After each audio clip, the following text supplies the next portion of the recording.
إن الحمد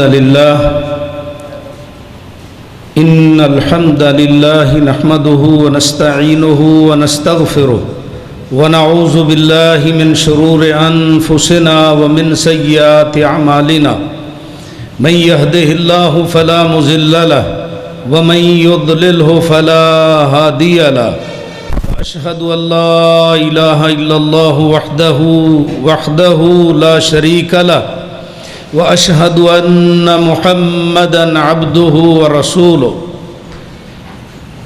أعوذ بالله من الشيطان الرجيم يا أيها الذين آمنوا اتقوا الله حق تقاته ولا تموتن إلا وأنتم مسلمون يا أيها الناس اتقوا ربكم الذي خلقكم من نفس واحدة وخلق منها زوجها وبث منهما رجالا كثيرا ونساء واتقوا الله الذي تساءلون به والأرحام إن الله كان عليكم رقيبا يا أيها الذين آمنوا اتقوا الله وقولوا قولا سديدا يصلح لكم أعمالكم ويغفر لكم ذنوبكم ومن يطع الله ورسوله فقد فاز فوزا عظيما اللهم صل على محمد وعلى آل محمد كما صليت على إبراهيم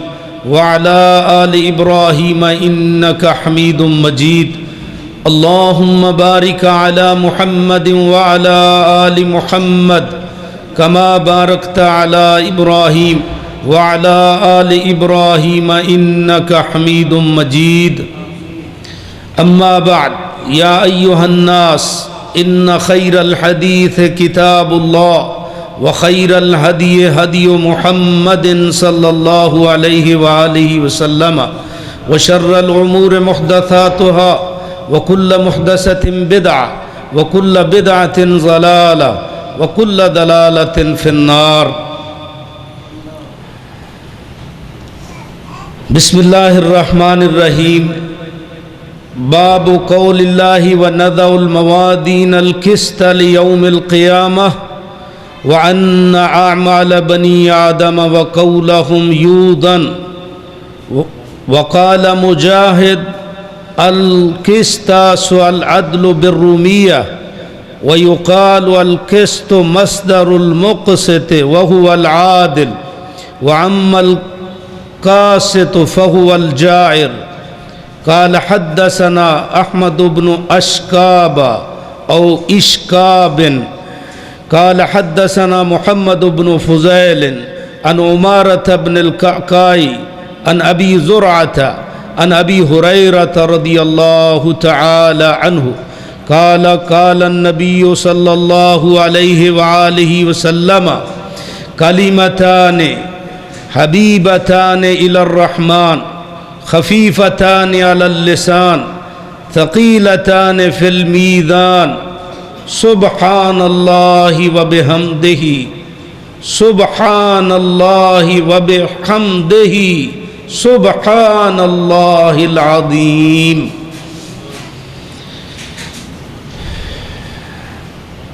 حضرات، میں اللہ رب العزت کا شکر گزار ہوں کہ اللہ خالق کائنات مالک ارض و سما نے مجھے اس موقر ادارے شمس الحدیث کے اندر نبی پاک صلی اللہ علیہ وسلم کی مشکات نبوت سے نکلے ہوئے فرامین میں سے آخری فرمان صحیح البخاری کے حوالے سے اس کے بارے میں کچھ معروضات کرنے کا موقع ملا ہے۔ میں اپنی کم مائگی اور علمی قسم پرسی کے باوصف ایک طالب علم ادنا سا دین کا خادم ہونے کی حیثیت سے کچھ معروضات آپ کے سامنے رکھنا چاہتا ہوں۔ میری اللہ سے دعا ہے کہ اللہ پاک ہم سب کو قرآن و سنت کے ساتھ وابستگی، اور صحیح تعلق رکھنے کی توفیق عطا فرمائے۔ جو سنیں اور سنائیں اللہ اس کے مطابق عقیدہ عمل بنانے کی توفیق عطا فرمائے۔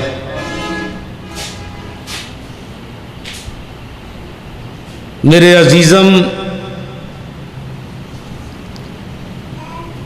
محمد قاسم اور ان کے والد گرامی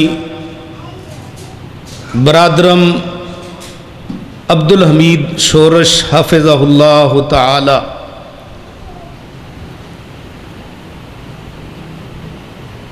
اس باغیچے کی آبیاری کر رہے ہیں، اور یہ بہت بڑی سعادت ہے۔ این سعادت بزور بازو نیست۔ اللہ رب العزت اس دنیا کے اندر، اللہ کا ایک نظام ہے، اللہ نے قرآن میں ارشاد فرمایا، دنیا کے اندر اللہ رب العزت اپنے دین کا کام منتخب لوگوں سے لیتا ہے، ہر ایک سے نہیں۔ اللہ یستفی من الملائکۃ رسلا ومن الناس، جو لوگ یہ دین کا کام کر رہے ہیں نا، یہ گنے چنے اور انتخاب اللہ رب العزت نے فرمایا ہے۔ فرمایا اللہ چن لیتا ہے اپنے نورانی فرشتوں سے بھی، سارے فرشتے بھی وہی لانے والے نہیں تھے، اللہ فرشتوں سے بھی انتخاب کرتا ہے، وَمِنَ النَّاسِ، اللہ لوگوں سے بھی انتخاب کرتا ہے۔ اللہ اکبر، ان اللہ سمیع بصیر، اللہ سننے والا دیکھنے والا ہے۔ اور ان لوگوں کو، ان دین کے خادموں کو دعا کرنی چاہیے،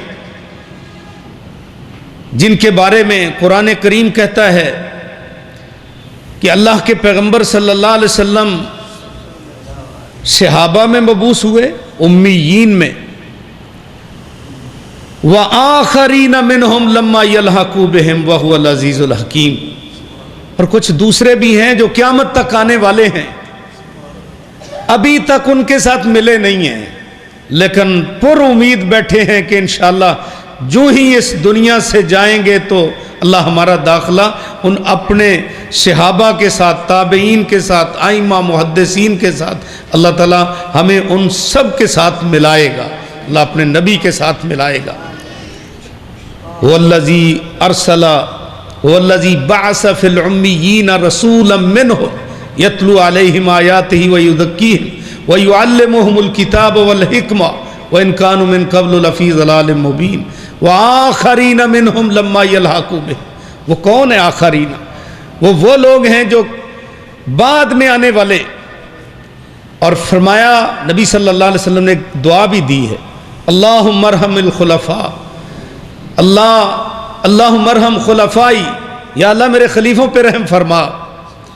تو صحابہ کہتے ہیں اللہ کے رسول ہم آپ کے خلیفے نہیں ہیں۔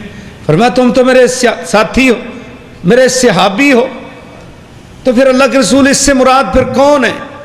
فرمایا میرے خلفاء سے مراد وہ ہیں جو میرے بعد آئیں گے اور وہ میری احادیث کو سیکھیں گے، وَيُعَلِّمُونَهَا النَّاسِ، اور وہ لوگوں کو سکھائیں گے۔ یہ ہے میرے خلفاء۔ ایک روایت میں آتا ہے یروون احادیثی، میری حدیث کی روایت آگے تک جو ہے نا چلائیں گے، میری احادیث لوگوں کو بیان کریں گے۔ میرے بھائیوں، بہت بڑی سعادت کی بات ہے۔ نبی صلی اللہ علیہ وسلم کے حجۃ الوداع کے خطبے میں یہ آپ نے نوٹ دیا تھا کہ نظر اللہ عمران، اللہ اس بندے کو تر و تازہ رکھے، اللہ اس بندے کو خوش و خرم رکھے، اللہ اس بندے کو شاد آباد رکھے۔ کون دعا دے رہے ہیں؟ ساری کائنات کے سردار، سارے نبیوں کے سردار، امام کائنات جناب محمد کریم صلی اللہ علیہ وسلم دعا دے رہے ہیں، نظر اللہ عمران، اللہ اس بندے کو تر و تازہ رکھے، سامع مقالتی، جس نے میری بات کو سنا، فحفظہا، پھر اس کو علی ظہر قلب یاد کیا، ووعاہا، اور پھر اس کو اوپر پیرا دیا، اس کو محفوظ کیا، وَأَدَّاهَا كَمَا سَمِعَهَا، اور پھر اس نے لوگوں تک پہنچایا جیسے اس نے خود سنا تھا۔ اللہ اس بندے کو تر و تازہ رکھے۔ میرے بھائیو، کتنی بڑی دعا ہے اس بندے کے لیے جو یہ کام کرنے والا ہے۔ اللہ رب العزت کا دین کامل ہے، یہ دین اسلام کی خوبی ہے جو اللہ نے ہمیں شریعت دی ہے، اس کی خوبی ہے۔ الیوم اکملت لکم دینکم واتممت علیکم نعمتی ورضیت لکم الاسلام دینا۔ اللہ نے فرمایا میں نے اپنی نعمت تمہارے اوپر پوری کر دی، میں نے دین اسلام تمہیں مکمل طور پر دے دیا اور تمہارے لیے پسند بھی یہی دین کیا ہے، دین اسلام ہی تمہارے لیے پسند، یہ اللہ کا پسندیدہ دین ہے۔ اور اس کو پڑھنے والے، پڑھانے والے، سبحان اللہ، وہ بھی اللہ کے مقرب لوگ ہیں جو اللہ کے پسندیدہ دین کا کام کر رہے ہیں۔ اب اس میں اللہ رب العزت نے فرمایا میں نے تمہارا دین کامل کر دیا، وَأَتْمَمْتُ عَلَيْكُمْ نِعْمَتِي، میں نے نعمت بھی جو کرنی تھی وہ بھی اتمام کر دی، اس نعمت کو بھی پورا کر دیا۔ نعمت کیا ہے؟ نعمت قرآن مجید ہے، نعمت قرآن مجید کا بیان حدیث رسول ہے۔ اللہ اکبر، بلکہ خود نبی اکرم صلی اللہ علیہ وسلم بہت بڑی نعمت ہے اس کائنات کے لیے اور خصوصاً امت محمدیہ کے لیے۔ اللہ رب العزت نے فرمایا نا کہ لقد من اللہ علی المومنین اذ بعث فیہم رسولا من انفسہم، اللہ کا بہت عظیم احسان ہے مومنوں کے اوپر، مان لینے والوں پر، کہ اللہ نے ان میں رسول مبعوث فرمایا۔ یہ اللہ کا بہت بڑا انعام اور بہت بڑا احسان ہے۔ اور اسی احسان کو اللہ رب العزت نے سورہ ابراہیم کے آخر میں بیان فرمایا، الم تری الی الذین کفروا بدلوا نعمت اللہ کفرا وَأَحَلُّوا قَوْمَهُمْ دَارَ الْبَوَارِ، آپ نے ان کافروں کی طرف نہیں دیکھا جن کے اوپر ایک بہت بڑی اللہ کی نعمت آ چکی تھی، لیکن انہوں نے اس نعمت کی نہ شکری کی نہ قدری کی اور اس کو نہ مانا۔ وَبَدَّلُوا نعمت اللہ کفراً، انہوں نے اس نعمت کو کفر میں بدل دیا۔ اور وَأَحَلُّوا قَوْمَهُمْ دَارَ الْبَوَارِ جَهَنَّمَ يَصْلَوْنَهَا وَبِئْسَ الْقَرَارُ، فرمایا کہ انہوں نے اپنی قوم کو جہنم کے گڑھوں میں اتار دیا اور وہ بہت ہی برا ٹھکانہ ہے۔ نبی پاک صلی اللہ علیہ وسلم بہت بڑی نعمت ہے، اور اسی طرح قرآن یہ بہت بڑی نعمت ہے۔ وَاذْكُرُوا نِعْمَتَ اللَّهِ عَلَيْكُمْ، تم اللہ کے اس انعام کو یاد کرو، اِذْ كُنْتُمْ عَادًا وَاذْكُرُوا نِعْمَتَ اللَّهِ عَلَيْكُمْ اِذْ كُنْتُمْ عَادًا، جب تم ایک دوسرے کے دشمن تھے، فَأَلَّفَ بَيْنَ قُلُوبِكُمْ، اللہ نے تمہیں آپس میں ملا دیا، تمہارے دل جوڑ دیے۔ اب دل کس چیز سے جڑے ہیں؟ قرآن سے جڑے ہیں۔ دل کس چیز سے ملے ہیں؟ نبی صلی اللہ علیہ وسلم کے فرمان سے ملے ہیں، آپ کی تربیت، اعلیٰ تربیت سے ملے ہیں۔ فرمایا تم ایک دوسرے کے دشمن تھے، فَأَلَّفَ بَيْنَ قُلُوبِكُمْ، اللہ نے تمہارے دل ملا دیے، فَأَصْبَحْتُمْ بِنِعْمَتِهِ إِخْوَانًا، تم اس نعمت کے سبب آپس کے اندر بھائی بھائی بن گئے۔ یہ اللہ کا بہت بڑا انعام ہے۔ اور اسی طرح قرآن مجید یہ بھی حدیث ہے، قرآن مجید بھی حدیث ہے، اور نبی پاک صلی اللہ علیہ وسلم کے فرامین، اقوال، افعال، تقاریر، یہ سب حدیث ہیں۔ اور یہ قرآن کہتا ہے، فرمایا وَمَنْ أَصْدَقُ مِنَ اللَّهِ حَدِيثًا، لوگو بتاؤ اللہ سے بات میں سچا کوئی ہو سکتا ہے بھلا؟ اللہ کی حدیث سب سے سچی ہے۔ اور فرمایا فَمَا لِهَؤُلَاءِ الْقَوْمِ لَا يَفْقَهُونَ حَدِيثًا، ان لوگوں کو بن کیا گیا ہے، یہ اللہ کی بات نہیں مان رہے، اس کو سمجھ نہیں رہے۔ اور فَبِأَيِّ حَدِيثٍ بَعْدَهُ يُؤْمِنُونَ، اللہ کی اس حدیث کے بعد کس چیز کو مانیں گے، کس پر ایمان لائیں گے؟ قرآن بھی حدیث ہے۔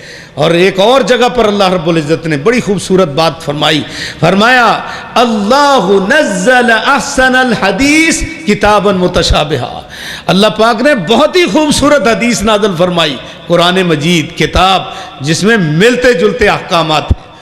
تو قرآن بھی حدیث ہے، نبی صلی اللہ علیہ وسلم کی بات بھی حدیث ہے۔ آپ قرآن پڑھ کر دیکھیں، سورہ تحریم وَإِذْ أَسَرَّ النَّبِيُّ إِلَىٰ بَعْضِ أَزْوَاجِهِ حَدِيثًا، سبحان اللہ، کہ جب نبی پاک صلی اللہ علیہ وسلم نے اپنی کسی بیوی کو ایک راز کی بات بتائی، إِذْ أَسَرَّ النَّبِيُّ إِلَىٰ بَعْضِهِ حَدِيثًا۔ اور اسی طرح قرآن کا بیان جو ہے وہ آپ کی زبان سے ہوا ہے، اور اللہ نے اس حدیث کی ذمہ داری بھی لگائی ہے. فرمایا اما بنعمت ربک فحدث، میرے پیغمبر اپنے رب کا جو تمہارے اوپر انعام ہوا ہے نا، فحدث، اس کو آپ بیان کریں، اس کو آپ حدیث کے طور پر لوگوں کو سنائیں. اور ہر وہ بات جس میں جلالت ہو، جس میں تقدس ہو، جس میں وزن ہو، جو بات بہت قیمتی ہو، اس کو حدیث سے تعبیر کیا گیا ہے. آپ قرآن پڑھ کے دیکھیں، حضرت ابراہیم علیہ السلام کے پاس مہمان آئے تھے، تو فرشتے، نورانی فرشتے، مہمان، وہ نہیں پہچان سکے. سلام کلام ہوا ہے، ابراہیم علیہ السلام نے ان سے بھی باتیں کی، انہوں نے بھی ابراہیم علیہ السلام سے باتیں کی ہیں. کھانا لا کر رکھا گیا ہے، فرمایا کھاؤ. ابراہیم علیہ السلام ان سے باتیں کر رہے ہیں، اور اس سارے واقعہ کو حدیث سے تعبیر کیا گیا قرآن میں. هل أتاك حدیث ضیف ابراہیم المکرمین اذ دخلوا علیہ فقالوا سلاما، یہ بھی حدیث ہے. تو میرے بھائیوں، حدیث ہر اس بات کو کہا جائے گا جس میں جلالت ہو، عظمت ہو، وزن ہو، قیمتی بات ہو، وہ حدیث کہلانے کی مستحق ہے. اب مجھے بتائیے، اللہ کی بات سے بڑی بات کوئی ہو سکتی؟ کوئی بزرگی والی بات ہو سکتی؟ کوئی وزنی بات ہو سکتی؟ اللہ کی بات بھی حدیث ہے. قرآن کہتا ہے اللہ نزل احسن الحدیث. نبی صلی اللہ علیہ وسلم کی ذات کا مقابلہ کوئی نہیں ہے، تو بات کا بھی انشاءاللہ مقابلہ نہیں ہے. تو آپ کی بات کو بھی حدیث کہا جاتا ہے، اگرچہ یہ ایک اب اصطلاح بن چکی ہے. جب ہم لفظ حدیث بولتے ہیں تو نبی صلی اللہ علیہ وسلم کے اقوال، آپ کے افعال، آپ کے حالات، ان سب کو حدیث سے تعبیر کیا جاتا ہے. اور امام بخاری رحمۃ اللہ علیہ، اللہ تعالیٰ ان پہ کروڑوں رحمتیں فرمائے، جنہوں نے اپنے آپ کو دنیا میں رکھا ہی حدیث کی خدمت کے لیے تھا. کأنہ خلق للحدیث، گویا کہ ان کو پیدا ہی حدیث کے لیے کیا گیا تھا. انہوں نے اپنی کتاب حدیث کی ترتیب دی ہے، اور بڑا ہی خوبصورت نام اس کا انہوں نے متعین کیا ہے. انہوں نے کیا نام متعین کیا کتاب کا؟ ہم تو کہتے ہیں بخاری شریف، بس اتنا ہی کہہ دیتے ہیں، یا الجامع صحیح، اتنا ہی کہہ دیتے ہیں. امام بخاری رحمہ اللہ نے اس کا نام لکھا ہے، اور اس میں جتنی شرائط انہوں نے رکھی ہیں وہ ساری نام کے اندر ہی سمودی ہے.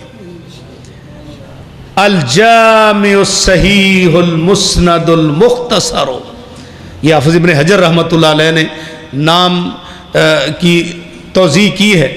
الجامع الصحیح المسند المختصر من امور رسول اللہ صلی اللہ علیہ وسلم و سننہ و ایامہ، یہ ہے نام پورا اس کتاب کا.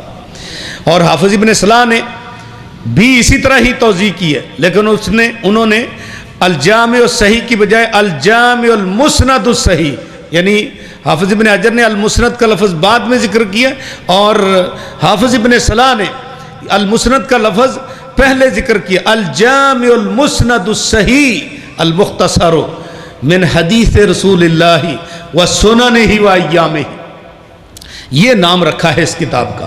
بڑی عظمت والی کتاب ہے میرے بھائیوں. اللہ رب العزت نے اس کتاب کو یہ مقام دیا ہے کہ اصح الکتب بعد کتاب اللہ، اللہ کی کتاب کے بعد صحیح ترین مجموعہ جو ہے وہ بخاری شریف ہے. الجامع الصحیح المسند المختصر من امور رسول اللہ و سننہ و ایامہ، یہ کتاب اس عظمت کی حامل ہے. اللہ کی کتاب کے بعد صحیح ترین کتاب منصع شہود پر اگر کوئی کہلا سکتی ہے تو وہ صحیح البخاری ہے. اور یہ ان مدارس کا بہت بڑا کارنامہ ہے. میں تو کہتا ہوں اس گئے گزرے دور میں جہاد اکبر ہے یہ، کہ یہ قسم پرسی کے عالم میں یہ مدارس، یہ دین کے کلے، یہ چھوڑیاں دین کی، یہ خدمت سر انجام دے رہے ہیں. نبی پاک صلی اللہ علیہ وسلم کی حدیث پڑھا رہے ہیں، قرآن کی تفسیر پڑھا رہے ہیں، قرآن مجید کو سکھا رہے ہیں، اور یہ بہت بڑا کام ہے میرے بھائیوں. جس طرح ملک کی سرحدیں ہوتی ہیں نا، جغرافیائی سرحدیں، جس پر ہمارا ماشاءاللہ اس وقت پاک آرمی پوری پوری تیاری کے ساتھ وہ بیٹھے ہوئے ہیں کہ دشمن کسی طرف سے سن نہ لگائے ہمارے ملک کو. بین ہی یہ مدارس مغل اس ملک کی جو نظریاتی سرحدیں ہیں ان کے اوپر یہ مورچے بند ہو کر بیٹھے ہیں کہ کوئی بندہ ہماری نظریاتی حدود کو ڈاکہ نہ ڈال سکے، سن نہ لگا سکے. اور یہاں سے یہ تیار ہونے والے یہ علماء، یہ طالبات، یہ طلباء جو یہاں سے قرآن اور حدیث پڑھ کے، صحیح علم پڑھ کے، جس کا تعلق وحی کے ساتھ ہے، وہ علم پڑھ کے جس کو علم کہا جا سکتا ہے، وہ علم پڑھ کے الحمدللہ لوگوں کے عقائد کی اصلاح کر رہے ہیں، لوگوں کے اعمال کی اصلاح کر رہے ہیں، لوگوں کے نظریات کی اصلاح کر رہے ہیں. اور یہ کارنامہ اس وقت الحمدللہ یہ پورے ملک کے اندر یہ مدارس یہ کارنامہ انجام دے رہے ہیں. قسم پرسی کا عالم، وسائل نہیں ہیں، اسباب نہیں ہیں. میں کہتا ہوں خوش نصیب ہیں وہ لوگ جو اس سب کچھ کے باوصف وہ یہ کام سر انجام دے رہے ہیں. یہ اللہ کا شکر ہے اور یہی اصل علم ہے. یہ بھی یاد رکھیے، یہی اصل علم ہے. امام شافعی رحمۃ اللہ علیہ فرمایا کرتے تھے کل العلوم سوى القرآن مشغلہ، کل العلوم سوى القرآن مشغلہ الا الحدیث والفقہ فی الدین، العلم ما کان فیہ قال حدثنا وما سوا ذالک وسواس الشیاطین. امام شافعی رحمۃ اللہ علیہ فرمایا کرتے تھے کہ اصل علم تو قرآن حدیث اور ان میں سوجھ بوجھ کا علم ہے. اور علم وہی کہلا سکتا ہے کہ جس کی قال حدثنا کے ساتھ سند جو ہے وہ نبی کریم صلی اللہ علیہ وسلم تک پہنچے. امام بخاری رحمۃ اللہ علیہ نے 7272 روایات کا جو مجموعہ اکٹھا کیا ہے، مقررات کو حذف کر کے 4019 یا اس سے کم و بیش، تو یہ بھی علم پر مشتمل مجموعہ ہے. اب امام بخاری رحمۃ اللہ علیہ کی آپ سندیں پڑھیں کہ امام بخاری سے لے کر نبی پاک صلی اللہ علیہ وسلم تک، جیسے آپ نے یہ آخری حدیث کی سند ابھی سنی، 5 واسطے ہیں اس میں. اور اسی طرح امام بخاری رحمہ اللہ سے لے کر نبی صلی اللہ علیہ وسلم تک 3 واسطوں والی روایات بھی صحیح بخاری میں موجود ہیں. یعنی امام بخاری رحمۃ اللہ علیہ سے لے کر نبی صلی اللہ علیہ وسلم تک 3 واسطے. اور یہ کوئی 1-2 روایات نہیں ہیں، 22 ثلاثیات ہیں، 22 روایات. اس باسند انہوں نے جو نا صحیح بخاری کے اندر ان کو ذکر کیا.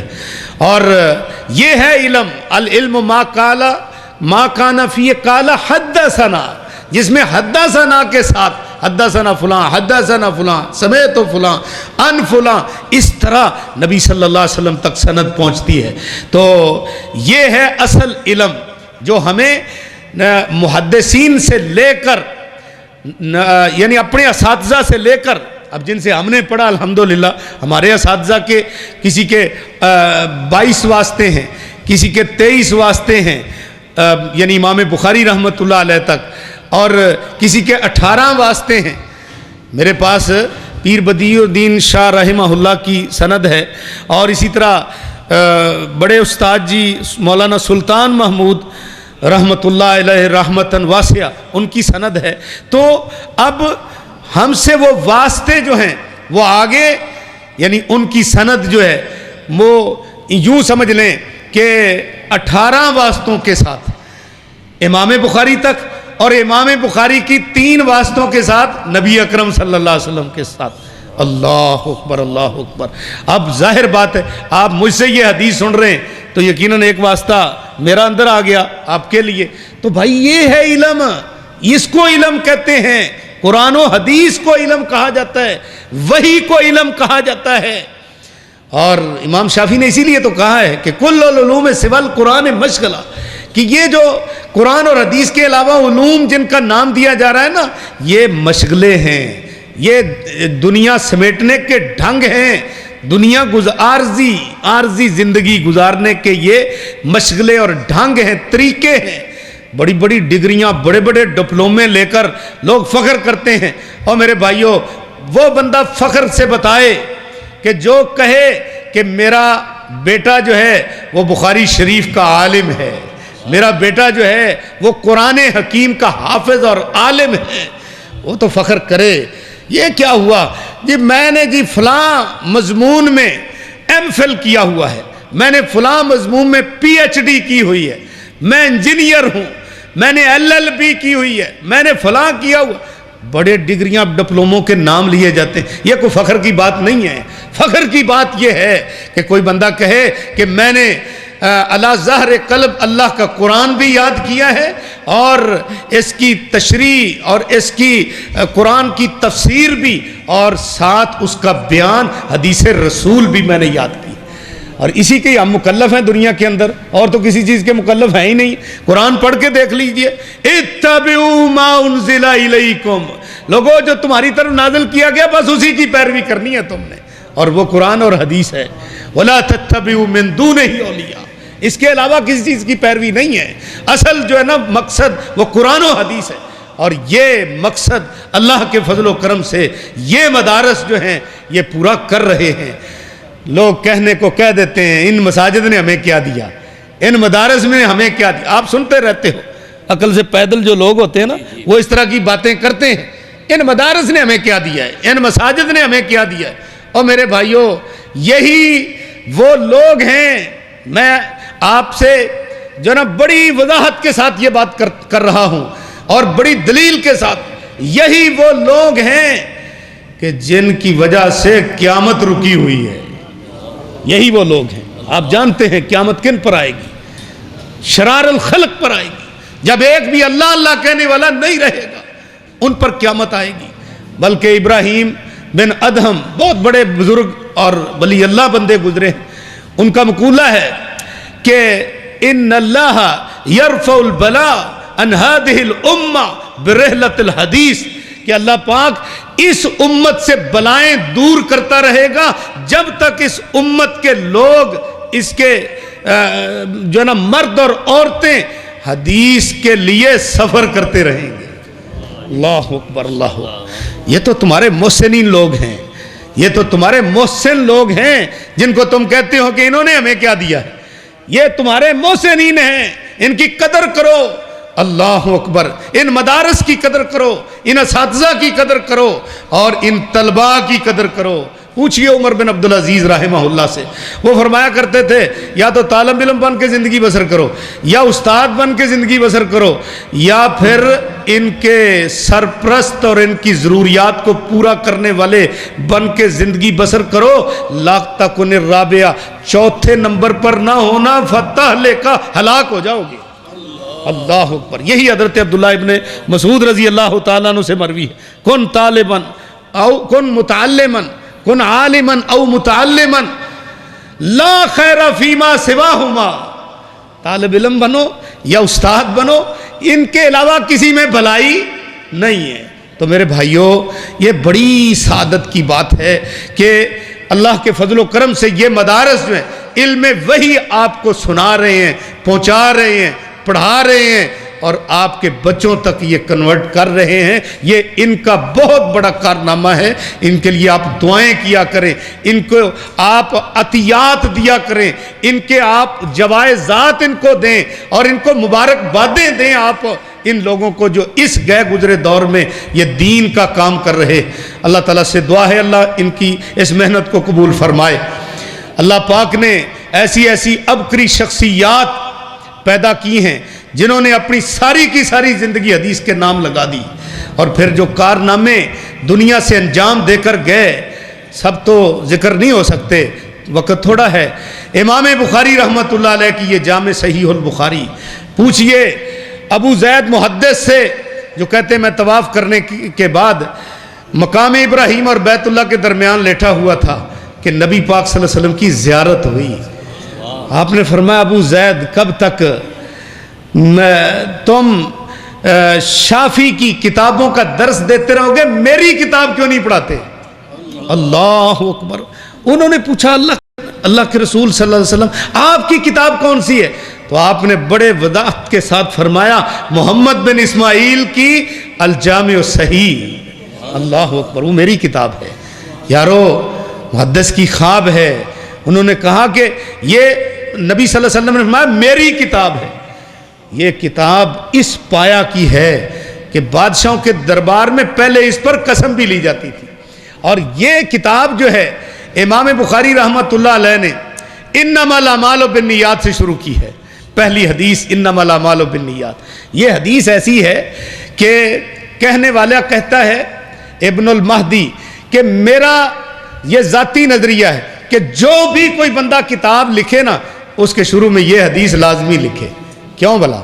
اس لیے کہ یہ حدیث ثلث الاسلام ہے یا ربع الاسلام ہے. یعنی پورا علم ایک طرف، یہ اکیلی حدیث جو ہے وہ ثلث تیسرا حصہ ہے یا چوتھا حصہ ہے. بلکہ یہ جو امام ابو داود کے شاگرد ہیں ابن داسا، وہ کہتے ہیں، مشہور ہے ان کا نسخہ ابن داسا ابو داود کا، کئی نسخے ہیں، تو وہ فرماتے ہیں کہ میں نے امام ابو داود رحمہ اللہ اپنے استاد سے یہ سنا. وہ کہتے ہیں کہ میں نے اپنے سنن نبی داود میں 4000 حدیثیں لکھی ہیں، اور ان 4000 حدیثوں میں سے اگر کوئی بندہ 4 حدیثوں پر عمل کر لے تو اس کی نجات کے لیے کافی ہے. اللہ اکبر. اور ان میں سے ایک روایت انما الاعمال بالنیات، یہ روایت ہے. اور ایک روایت ہے کہ الحلال بین والحرام بین وبینہما مشتبہات، حضرت نعمان بن بشیر کی روایت. اور ایک روایت لا یؤمن احدکم حتی یحب لاخیہ ما یحب لنفسہ. اور چوتھی روایت کہ من حسن اسلام المرء ترکہ ما لا یعنی. یہ 4 روایتیں. تو ان میں سے ایک روایت انما الاعمال بالنیات، جس سے امام بخاری رحمہ اللہ نے اپنی کتاب کا آغاز کیا ہے. اور اس حدیث کا شان ورود ہے کہ صحابہ کرام جب مکے سے ہجرت کر کے مدینے گئے تو ظاہر ہے اللہ اور اس کے رسول کی خاطر انہوں نے ہجرت کی. بہت بڑا کام ہے ہجرت. ان الہجرت تہدم ما کان قبلہا. ہجرت اتنا بڑا عمل ہے کہ زندگی بھر کے پہلے گناہ سارے ہی صاف ہو جاتے ہیں اگر کوئی بندہ اللہ کے دین کے لیے ہجرت کرتا ہے. تو جب مدینے گئے تو وہاں پتہ چلا کہ ایک آدمی، اس نے ام قیس کے کہنے پہ ہجرت کی ہے کہ تم مکہ چھوڑ کر ادھر آ جاؤ تو میں تمہارے ساتھ نکاح کر لوں گی. تو اس بندے کو مہاجر ام قیس کہنا شروع کر دیا صحابہ نے. نبی صلی اللہ علیہ وسلم کے پاس جب بات پہنچی تو آپ نے فرمایا انما اعمال بالنیات، انما الاعمال بالنیات وانما لکل امرئ ما نوی، کہ اعمال کا دار و مدار نیتوں پر، اور ہر بندے کو اس کی نیت کا ثواب ملے گا. فرمایا کچھ تو ایسے ہیں کہ من کانت ہجرتہ الی اللہ ورسولہ فہجرتہ الی اللہ ورسولہ. کچھ کی تو ہجرت اللہ رسول کے لیے تھی، اللہ رسول کے حکم پر تھی، اور کچھ کی ہجرت جو ہے وہ دنیا کی خاطر ہے یا کسی عورت سے نکاح رچانے کی خاطر ہے. تو آپ نے فرمایا فہجرتہ الی ما ہاجر الیہ، اس کو وہی ثواب ملے گا. اب جس نے ام قیس کے لیے ہجرت کی تھی تو ام قیس اس کو مل گئی. تو مطلب کہنے کا یہ ہے کہ یہ انما الاعمال بالنیات آپ نے اس وقت ارشاد فرمایا تھا. اور یہ حدیث جو ہے یہ امام بخاری رحمۃ اللہ علیہ کے استاد یہ جو ہے نا عبداللہ بن زبیر سے. لیکن امام بخاری رحمہ اللہ اپنی صحیح بخاری کے اسلوب کو چینج کرتے ہوئے اس کا جب حدیث کا آغاز کرتے ہیں تو اپنے استاد حدثنا الحمیدی کے ساتھ کرتے ہیں کہ مجھے یہ روایت حمیدی سے پہنچی ہے. تو اب لقب کیوں ذکر کیا، نام کیوں نہیں ذکر کیا؟ نام بھی تو بڑا پیارا ہے، عبداللہ بہت پیارا نام ہے، اللہ کو 2 ہی تو پیارے نام ہیں، ایک عبداللہ ایک عبد الرحمن. تو انہوں نے حمیدی سے ہاں میم دال حمد مادہ کل عمر ذی بال لم یبدا بحمد اللہ. حدیث میں آتا ہے جو کام اللہ کی حمد کے ساتھ آغاز نہ ہو تو فہو اقطع، وہ برکت سے خالی ہوتا ہے. ممحوق البرکت سے برکت مٹائی گئی ہوتی ہے اس میں. تو کہتے ہیں کہ ممکن ہے امام بخاری رحمہ اللہ نے حمیدی کا نام یہ لقب اس لیے ذکر کیا ہے. اور پھر وہی شروع ہوئی تھی مکے سے اور اختتام ہوا ہے مدینے میں. امام بخاری رحمہ اللہ نے سب سے پہلے مکی استاد کی روایت ذکر کی ہے، عبداللہ بن زبیر کی مکی استاد کی روایت ذکر کی ہے. اور پھر آخر میں امام بخاری رحمہ اللہ باب انہوں نے قائم کیا ہے کہ نزع الموازین القسط لیوم القیامہ، یہ کچھ کتب ہیں بخاری کے اندر، کتاب الایمان، کتاب الصلاۃ، کتاب الوضو، یا اسی طرح کتاب الجہاد، کتاب المغازی، یعنی مختلف عنوان ہیں، اور یہ تقریباً کوئی 100 کے قریب ہیں، 94۔ اور پھر اب دیکھو امام بخاری رحمہ اللہ نے جو ابواب قائم کیے ہیں نا، عنوان، بڑے عنوان، تو وہ ایک کامل انسان کی زندگی میں جو جو مسئلہ اس کو پیدا ہو سکتا ہے یا آ سکتا ہے، پیش آ سکتا ہے، وہ سارے ہی اس میں سمو دیے۔ اللہ اکبر۔ پھر ہر کتاب کے تحت ابواب، ہر کتاب کے تحت ابواب امام بخاری نے ذکر کیے ہیں، چھوٹے چھوٹے عناوین قائم کیے ہیں۔ تو آخری کتاب ہے کتاب التوحید۔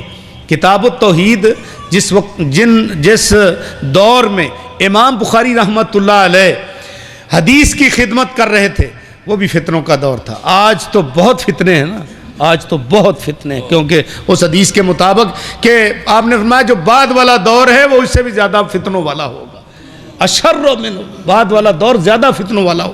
اب تو 1400 سال ہو گئے جب آپ نے یہ بات ارشاد فرمائی، تو دیکھیے فتنے بڑھتے جا رہے ہیں، ہر روز نیا سورج جو طلوع ہوتا ہے فتنوں کی جو ہے نا نئے فتنے لے کر ہی طلوع ہوتا ہے، ہم دیکھ رہے ہیں۔ اللہ تعالی ہمیں ان فتنوں سے محفوظ رکھے۔ اور اس وقت بھی بڑے فتنے تھے، کہیں فتنہ خلق قرآن، یہ کتاب التوحید میں اس کا بھی امام صاحب نے رد کیا ہے، معتزلیوں کا فتنہ، قدریوں کا فتنہ، جہمیوں کا فتنہ، یہ گمراہ فرقے تھے جن کے نظریات کی امام صاحب نے عنوان قائم کر کر کے، پھر قرآن کی آیات ذکر کر کے، پھر ان کے تحت احادیث اس موضوع کی ذکر کر کے، تو امام صاحب نے ان کا رد کیا ہے۔ تو فتنہ خلق قرآن سارے تو اب تھوڑے سے وقت میں ہو نہیں سکتے، فتنہ خلق قرآن یہ امام بخاری کے دور کا تھا، بلکہ اس سے بھی پہلے کا تھا۔ امام احمد بن حنبل رحمہ اللہ، جو امام بخاری رحمہ اللہ کے استاد تھے، امام احمد بن حنبل، اللہ اکبر، ان کے دور کا یہ فتنہ تھا۔ عباسی خلفاء وہ جو ہے نا کہتے تھے کہ قرآن اللہ کی مخلوق ہے۔ امام احمد بن حنبل رحمہ اللہ اکیلے وہ استقامت کے پہاڑ جو کہتے تھے نہیں جناب قرآن اللہ کی کلام ہے، اللہ کی صفت ہے، مخلوق نہیں ہے۔ سارے مولوی ایک طرف، ساری رعایا، ساری عوام اور سارے حکمران ایک طرف ڈٹے ہوئے، لیکن امام احمد بن حنبل رحمہ اللہ وہ فرماتے ہیں کہ بھائی یہ اللہ کی صفت ہے، اللہ کی کلام ہے، اللہ کی مخلوق نہیں ہے۔ انہوں نے سزائیں دیں کہ اپنا موقف چینج کرو، سزائیں دی، اور سزائیں بھی آپ سنیں رونگٹے کھڑے ہو جاتے ہیں۔ امام احمد بن حنبل کو جلاد کہتا ہے کہ میں نے 32 کوڑے ان کی ننگی پشت پہ مارے، اور جو کوڑا میں مارتا تھا اتنی جرت کے ساتھ مارتا تھا کہ اگر وہ میرا کوڑا کسی دلیر اور صحت مند ہاتھی کی پشت پہ لگ جاتا وہ تلملا کے گر جاتا۔ اب یہ استقامت کا پہاڑ کوڑے کھا رہا ہے لیکن موقف نہیں بدلا، کیوں؟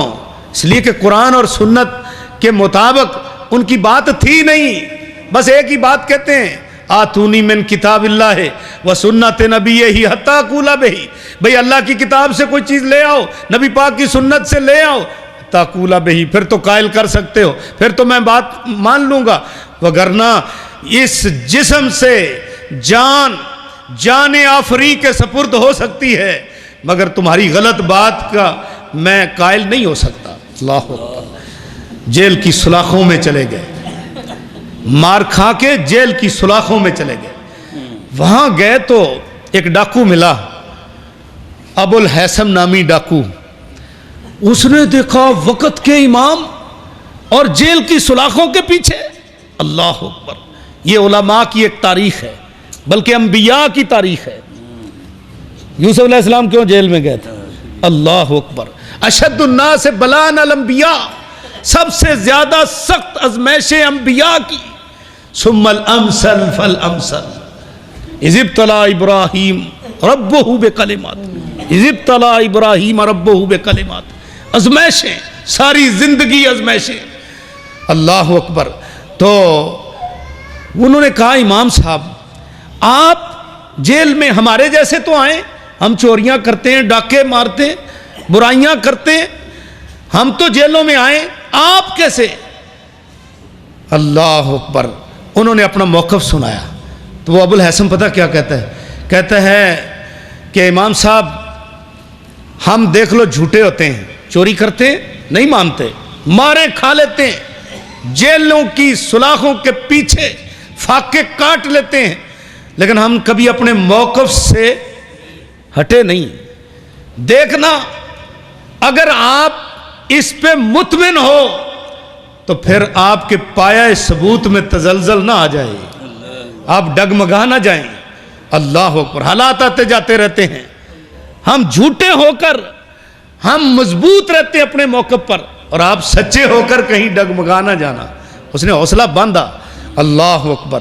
پھر اللہ پاک کی طرف سے رہائی بھی ملی، اور پھر رات کی تنہائیوں میں امام احمد بن حنبل رحمہ اللہ، امام بخاری کے استاد، وہ رات کی تنہائیوں میں رو رو کر گڑ گڑا کے دعائیں کرتے، رحم اللہ عمران، یا اللہ اس بندے پہ رحم فرما دے، اللہ اس بندے پہ اپنی رحمت کی برکھا برسا جس نے مجھے جیل کی تنہائیوں میں میرے حوصلے کو باندھا۔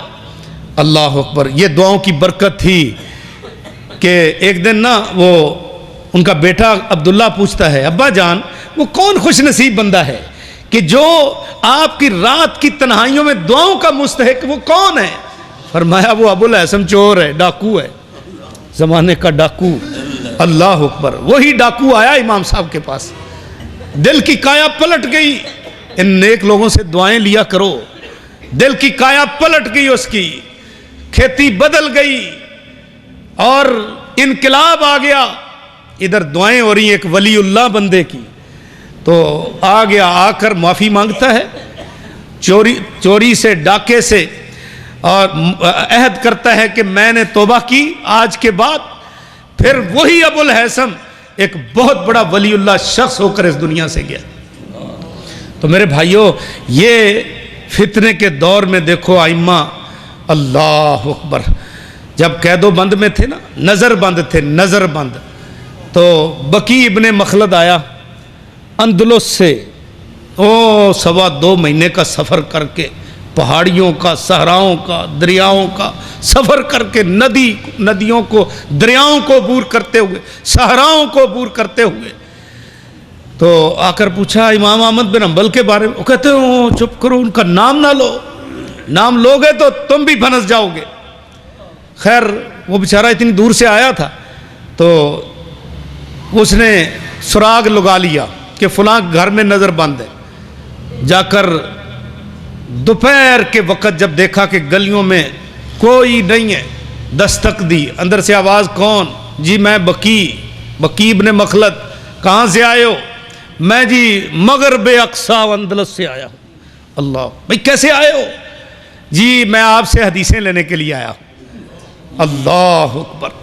امام صاحب کہتے ہیں جلدی جلدی ادھر ادھر ہو جاؤ، اگر کسی نے آپ کو یہاں کھڑے دیکھ لیا تو آپ پردیسی آدمی ہیں، آپ پر کوئی پریشانی نہ آ جائے۔ کہتے ہیں جی حضرت جی بہت دور سے آیا ہوں، تو آپ مہربانی فرمائیے۔ فرمایا بھی اللہ حالات صحیح کرے گا، انشاءاللہ میں آپ کو سناؤں گا حدیثیں، لیکن ابھی حالات سازگار نہیں ہیں۔ وہ کیا کہتے ہیں؟ دیکھو جن کو علم کیا شوق ہوتا ہے، وہ کہتے ہیں امام صاحب میں ایک نا گدائی کشکول لے لیتا ہوں، گدائی کشکول، مانگنے والا ٹوپا، گدائی کشکول لے لیتا ہوں، پھٹا پرانا میں کپڑے پہن لوں گا، ڈنگوری ہاتھ میں پکڑ لوں گا۔ اللہ کی قسم مانگنے کے لیے نہیں آیا میں یہاں مانگنے کے لیے نہیں آیا، میں وہ حالت اپنا لوں گا، اور آپ کے دروازے پہ جب دستک دوں، آپ اندر سے مجھے نبی پاک کی 2 حدیثیں، 2 فرمان سنا دیا کرو، میرے آنے کا جو نا قیمت پوری ہو جائے گی۔ اللہ اکبر، اللہ اکبر۔ یہ تھے وہ لوگ جنہوں نے حدیثوں کو اس طرح سنائے۔ ارے طالب علموں، ارے طالبات، آج تو تمہارے لیے پنکھے بھی ہیں، آج تو روشنیاں بھی ہیں، آج تو قسم و قسم کے کھانے بھی ہیں، آج تو سہولیات بھی ہیں، سب کچھ ہے. یہ ٹھیک ہے کہ جو گورنمنٹ کے اداروں میں ہے وہ ہمارے اداروں میں نہیں ہے، یہ بالکل ٹھیک ہے. لیکن میں کہتا ہوں پھر بھی آپ خوش نصیب ہو، پھر بھی خوش نصیب ہو. میرے ایک استاد ہیں، میں ان سے حدیث پڑھی ہے، وہ کہتے ہیں جب ہم پڑھتے تھے تو اس وقت کوئی سہولت نہیں ہوتی تھی، پنکھے نہیں ہوتے تھے. استاد جی رات کو مطالعہ کیسے کرتے تھے؟ ہم تو 10:30 بجے تک. آپ کیسے مطالعہ کرتے؟ بیٹا چاند کی روشنی میں کرتے تھے. اللہ اکبر. استاد جی چاند تو 14ویں کے بعد چمکنا شروع ہوتا ہے سارا چاند. کیسے؟ تو بیٹا دیے ہوتے تھے، وہ بھی تیل ختم ہو جاتا تھا، بجھ جاتا تھا تو بس. استاد جی مچھر نہیں کاٹتا تھا، گرمی نہیں ہوتی تھی. بیٹا سب کچھ تھا لیکن برداشت تھی. اللہ اکبر. حدیث کے لیے برداشت، تم بھی برداشت کرو. ابو ہریرہ کا والی برداشت کرو جو کہتے ہیں انصاری اپنے باغوں میں چلے جاتے، مہاجرین جو ہیں وہ جنگل میں لکڑیاں کاٹ کے گزارا کر لیتے. میں تھا جو نبی صلی اللہ علیہ وسلم کے ساتھ دن رات رہتا تھا اور اپنا پیٹ جو ہے آپ سے حدیثیں سن سن کر روحانی غذا سے بھرتا تھا. اللہ اکبر. برداشت ہوتی تھی. میرے بھائیوں یہ کام امام بخاری رحمۃ اللہ علیہ نے فتنے کے دور میں کیا ہے، اور اس وقت بڑے فتنے تھے. فتنہ خلق قرآن ہے. ائمہ کی آپ حیات پڑھا کریں، سوان حیات، آپ کو بڑا سبق ملے گا. امام مالک رحمۃ اللہ علیہ، اللہ اکبر. ایک ہی مسئلہ تھا نا، ایک مسئلہ کہ امام صاحب کیا ہے آپ کو، آپ اتنا نہیں کہہ سکتے طلاق المکرہ جائز، اتنا نہیں کہہ سکتے آپ کہ کسی کو گن پوائنٹ پر کہا جائے طلاق دے تو اس کی طلاق ہو جاتی، کہہ دو. اللہ اکبر. امام مالک رحمۃ اللہ علیہ کیا فرماتے ہیں کہ طلاق المکرہ لیس بجائز، جس کو مجبور کر کے گن پوائنٹ پر طلاق دلوائی جائے وہ طلاق نہیں ہوتی. اللہ اکبر. ایک ہی بات تھی، گدھے پہ بٹھایا گیا، چہرہ سیاہ کیا گیا. یارو وہ کوئی زمانے کے مجرم نہیں تھے، وہ کوئی چور ڈاکو نہیں تھے، وہ نبی کی حدیث کے خادم تھے. تو بس اسی وجہ سے گدھے پہ بٹھایا ہے، چہرہ سیاہ. اور کیا کہہ رہے ہیں؟ من عرفنی فقد عرفنی. جو مجھے جانتا ہے وہ تو جانتا ہی ہے، اور جس کو نہیں پتا یہ کون ہے گدھے پہ سوار، انا مالک ابن انس، میں انس کا بیٹا مالک ہوں. اللہ اکبر. یہ تھی ان کی خدمتیں. آج ہم کیا خدمتیں کر رہے ہیں؟ ہمیں تو یقین کیجئے کوئی پیسوں کی لالچ دے دے، ہم کہتے ہیں چلو جی ٹھیک ہے، جیسے کہتے ہو میں ویسے ہی خطبہ جمعہ دے دوں گا، جیسے کہتے ہو میں ویسے ہی درس دے دوں گا، جیسے کہتے ہو میں ویسے ہی تقریر کر دوں گا، تم جیسے کہو گے میں ویسے ہی بیان کر دوں گا. اللہ اکبر. میں ویسے فتویٰ لکھ دوں گا جیسے کہو گے، بس پیسے دے دو، میری فیس مجھے چاہیے، جو مرضی جو ہے نا لکھوا لو. انا للہ و انا الیہ راجعون. قدر کرو اس دین کی. اور پھر اللہ اکبر. امام بخاری رحمۃ اللہ علیہ جس دور میں وہ خدمت دین کر رہے تھے، بڑے فتنے تھے. ان میں ایک فتنہ معتزلیوں کا تھا. اور جی کیا وزنوں کا اعمال ہے، اعمال کا وزن ہے، کیا ہوگا وزن؟ اعمال کوئی حسی چیز ہے، کوئی جرمی ہے، کوئی وجود رکھتی ہے؟ وزن تو ہوگا اس چیز کا جس کا سامنے وجود ہو، جرم ہو اور محسوس ہونے والی ہو. اعمال ابھی ہم نے زور کی نماز پڑھی ہے، کدھر ہے اس کا وجود؟ کہاں ہے؟ ایک سپارہ تلاوت کیا، کدھر ہے اس کا وجود؟ ہمیں صحیح بخاری ساری پڑھی ہے، کہاں ہے اس کا وجود؟ اللہ اکبر. آج میرے بھائیوں گرچہ نظر نہیں آ رہا، یہی تو ازمائش ہے، یہی تو امتحان ہے دنیا میں، دارالامتحان. اللہ اکبر. اس کا وجود قیامت والے دن نظر آئے گا. وَوَجَدُوا مَعَامِلُوا حَاضِرًا. قرآن کہتا ہے وَوَجَدُوا مَعَامِلُوا حَاضِرًا.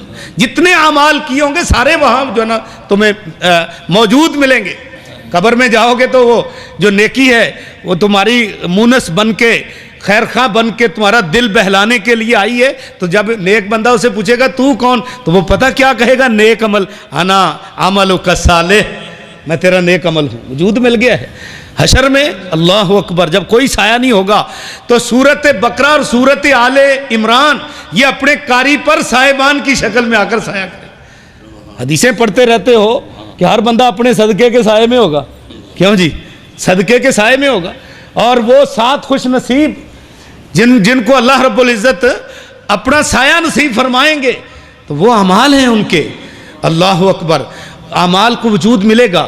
اور اسی طرح قرآن مجید کی آیت ہے بڑی واضح، فرمایا من یعمل مثقال ذرۃ خیرا یرا، جس نے ایک ذرہ برابر بھی کوئی نیکی کی ہوگی یرا ہو، اس کو اپنے سامنے دیکھے گا، ومن یعمل مثقال ذرۃ شرا یرا، اور جس نے ایک ذرہ برابر بھی برائی کی ہوگی وہ سامنے دیکھے گا۔ میرے بھائیوں نظر آئیں گے اعمال سارے کے سارے۔ اللہ اکبر۔ اور آج کی سائنس نے تو بتا دیا ہے، آج کی سائنس نے سب کچھ بتا دیا ہے۔ آپ ڈاکٹر کے پاس جاتے ہو نا، کبھی کسی نے بخار کا وجود دیکھا ہے بھائی؟ آپ میں سے کسی نے بخار کا وجود دیکھا ہو؟ پکڑا ہو کسی نے؟ دیکھا ہو پکڑا ہو؟ نہیں ہے۔ آپ ڈاکٹر کے پاس جاؤ، ایک وہ تھرمامیٹر جو شیشے کا آلہ ہے وہ آپ کی زبان کے نیچے یا بغل کے اندر رکھ کر منٹ ڈیڑھ کے بعد کہتا ہے 102۔ کیا 102 جی؟ جی ٹمپریچر بخار جی تمہارا 102۔ او جی آپ، یہ تو کوئی ایسی چیز نہیں ہے جو نظر آئے، آپ نے کیسے پرکھ لیا؟ بتا دیتا ہے کہ نہیں؟ اچھا روزانہ کی خبریں سنتے ہو تو آج جی فلاں شہر کا درجہ حرارت اتنے سینٹی گریڈ، اور ماپا جا رہا ہے کہ نہیں؟ بجلی کا بل دیتے ہو، کبھی بجلی دیکھی ہے؟ روشنی تو نظر آ رہی ہے بلب کی، یا تار تو نظر آ رہی ہے، لیکن اس میں چلنے والی بجلی وہ نہیں نظر آتی۔ لیکن آپ جب 5,000 روپیہ 6,000 روپیہ ماہانہ بل دیتے ہو، کس چیز کا دیتے ہو؟ وہ بجلی تولی ماپی، گنی چنی تولی ماپی، وہ تمہیں اس کا بل آتا ہے۔ ہواؤں کا وزن ہے، اللہ ہوا نظر نہیں آتی، سردی گرمی کچھ بھی نظر نہیں، لیکن سائنس بتا رہی ہے اس وقت کہ سب کچھ ماپا جا رہا ہے، تولا جا رہا ہے، گنا جا رہا ہے۔ تو میرے بھائیوں یہ جب ایسی غیر مرئی چیزیں، غیر محسوس چیزیں تمہاری سائنس وہ محسوس کر کے تمہیں پیش کر رہی ہے، تو اللہ رب العزت اعمال کو وجود نہیں دیں گے۔ قرآن کہتا ہے کہ من یعمل مثقال ذرۃ خیرا یرا، ایک ذرہ بھی اگر کسی نے کیا ہوگا نیکی کا تو وہ دیکھ لے گا، اور ایک ذرہ بھی برائی کا ہوگا تو وہ دیکھ لے گا۔ بلکہ یہی آیت جو امام بخاری رحمۃ اللہ علیہ نے بڑی جامع آیت جو ہے نا وہ ذکر کی ہے، اور وہ فرماتے ہیں کہ باب قول اللہ تعالی، اللہ کا فرمان، وَنَزَعُ الْمَوَازِينَ الْقِسْطَ لِيَوْمِ الْقِيَامَةِ لِيَوْمِ الْقِيَامَةِ فَلَا تُظْلَمُ نَفْسٌ شَيْئًا، کسی نفس پر ذرہ برابر بھی ظلم نہیں کیا جائے گا، ذرہ برابر بھی۔ ان کان مثقال حبۃ من خردل، اگر رائی کے دانے برابر بھی کوئی ہوا نا، رائی کے دانے برابر، جیسے لقمان حکیم نے اپنے بیٹے کو کہا تھا، بیٹا کوئی کام بھلے وہ زمین کی تہوں میں، آسمانوں کی چوٹیوں پر، پہاڑوں کی چوٹیوں پر، اور پہاڑوں کے اندر، تکن فی صخرۃ او فی السماوات او فی الارض یاتی بہ اللہ، اللہ اکبر، سب کچھ اللہ لے آئے گا۔ تو میرے بھائیوں ڈر ڈر کے زندگی بسر کرنی چاہیے ہر وقت۔ فرمایا ان کان مثقال حبۃ من خردل اتینا بہا وکفی بنا حاسبین، فرمایا ہم حساب لینے کے اعتبار سے کافی، ہم سب کچھ پیش کریں گے، سب کچھ لے آئیں گے۔ تو اس قیامت والے دن ترازو لگیں گے، یہاں جمع کا صیغہ بولا گیا ہے، نزع الموازین جمع کہ ترازو لگ، یا تو ہر شخص کا علیحدہ علیحدہ ترازو، یا پھر اعمال کی اقسام ہے کئی، ایک تو اعمال کے اعتبار سے ترازوؤں کی کئی قسمیں، یا پھر یہ ہے کہ اس کو تفخیم شان کے لیے کہا گیا۔ جیسے حضرت نوح علیہ السلام کی قوم جو تھی، انہوں نے وہ 950 سال نوح علیہ السلام کے ساتھ اور کوئی پیغمبر نہیں آیا، قرآن کہتا ہے انہوں نے ہی صرف تبلیغ کی ہے۔ تو قرآن کہتا ہے کذبت قوم نوح المرسلین، قوم نوح نے مرسلین کو جھٹلایا، مرسلین جمع ہے مرسل کی، رسولوں کی، تو اور تو کوئی آیا نہیں، تو اکیلے نوح علیہ السلام اتنے عظیم المرتبت پیغمبر ہیں کہ ان اکیلے کا جھٹلانا سب کو جھٹلانے کے مترادف۔ اسی طرح میزان جو ہے، میزان ہوگا تو ایک ہی، لیکن اس کی تفخیم شان کے لیے جمع کا لفظ بول دیا گیا ہے۔ بہت ساری باتیں ہیں اس میں، بہرحال مجھے آدھا گھنٹہ ملا ہے اور وہ میرا خیال پورا ہو گیا ہے، تو میں اختتام کی طرف آتا ہوں کہ امام بخاری رحمۃ اللہ علیہ نے یہ آیت پیش کی ہے، اور پھر کہا کہ ان اعمال بنی آدم وقولہم یوزن وفی روایت توزن، کہ بنو آدم کے اعمال اور قول یہ تولے جائیں گے۔ دیکھو اعمال جو ہے نا، اعمال عمل کی جمع ہے، عمل ہر عضو کا اپنا اپنا ہے۔ ہاتھ کا عمل کیا ہے؟ پکڑنا۔ پاؤں کا عمل کیا ہے؟ چلنا۔ کانوں کا عمل کیا ہے؟ سننا۔ آنکھوں کا عمل کیا ہے؟ دیکھنا۔ اور ناک کا عمل کیا ہے؟ سونگھنا۔ اور زبان کا عمل کیا ہے بھلا؟ بولنا، قول، اقرار، بات، حدیث، یہ ہے زبان کا عمل۔ اور دل کا بھلا عمل کیا ہے بھائی؟ نیت، ارادہ، قصد۔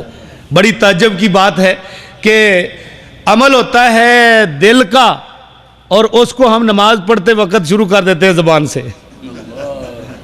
عمل تو دل کا، نیت، قصد، ارادہ، یہ ہے دل کا فعل، اور اس کو زبان سے ادا کرنا شروع کر دیتے ہیں۔ تو بہرحال یہ جو ہے نا باقی اعضاء کے اعمال ان کو ایک طرف رکھا گیا، اور قولہم یوزن، ان کے قول بھی جو ہے نا وہ تولے جائیں گے۔ اللہ اکبر! یہ کیوں بھائی؟ ہر جو ہے نا جب اعمال کہہ دیا ہے تو پھر زبان کا عمل بھی تو عمل ہی ہے، زبان بولتی ہے، یہ بھی تو ایک عمل ہی ہے، تو اس کو بھی ان میں شامل کر دیتے۔ یہ بالکل ایسے ہے جس طرح اللہ فرماتے ہیں تنزل الملائکۃ والروح، کہ لیلۃ القدر میں فرشتے بھی آتے ہیں، جبریل امین بھی آتا ہے۔ کیا مطلب؟ کہ ہے تو سارے ہی فرشتے، مگر جبریل کا مقابلہ کوئی کسی میں نہیں ہے۔ اور اسی طرح حافظوا علی الصلوات، ساری نمازوں کی حفاظت کرو۔ کیوں جی؟ ساری نمازیں آ گئی نا، نفلی، فرضی، وتر، ساری آ گئی۔ اور پھر کہہ دیا وصلاۃ الوسطیٰ، وصلاۃ الوسطیٰ، نماز وسطیٰ کی بھی حفاظت کرو۔ جب ساری نمازیں آ گئی تو وسطیٰ کہنے، اور وسطیٰ کی بڑی شان ہے، بڑی شان کتنی؟ فرمایا من فاتت صلاۃ العصر، جس بندے کی عصر کی نماز فوت ہوگی، فکانما وطر اہلہ و مالہ، وہ ایسے سمجھے مجھے اتنا خسارہ ہوا ہے، نہ میرے بیوی بچے بہن بھائی والدین قبیلہ برادری کچھ بھی نہیں رہا، اور نہ ہی میری دکان پراپرٹی جائیداد مکان کچھ بھی نہیں رہا، میں تنے تنہا رہ گیا ہوں۔ اللہ اکبر! عصر کی نماز کی حفاظت۔ بہرحال یہ اس کی جو ہے نا عظمت کی خاطر اس کا علیحدہ بیان کر دیا، حافظوا علی الصلوات والصلاۃ الوسطیٰ۔ جیسے آپ درود پڑھتے ہوئے کہتے ہو کہ اللہم صلی علی محمد وعلی آلہ وصحبہ، اب آل میں آل تو ہر اس شخص کو کہتے ہیں جس کا تعلق ہوتا ہے، ساری امت کے ساتھ ہی آپ کا تعلق ہے جو کلمہ پڑھنے والے، لیکن وصحبہ، صحابہ کی شان ساری امت سے زیادہ ہے۔ اسی طرح زبان کے جو اعمال ہیں نا، ہیں تو وہ بھی اعمال ہی، تو وہ بھی تو یعنی باقی اعمال بھی تولے جائیں گے، اور خصوصاً زبان کے اعمال۔ زبان فرمایا جرمہ صغیر و جرمہ کبیر، یہ ہے چھوٹا سا، اللہ ہاتھ جتنا نہیں ہے زبان ہے، لیکن جرمہ کبیر، اس کا جرم جو ہے وہ بہت بڑا ہے، جرم اس کے بہت بڑے بڑے۔ ایک صحابی نے کہا اللہ کے رسول شرائع اسلام بہت ہو گئے، میرے جیسا کمزور بندہ ہر ایک کے اوپر تو عمل نہیں کر سکتا، کوئی ایک ایسی نکتے والی بات بتا دو۔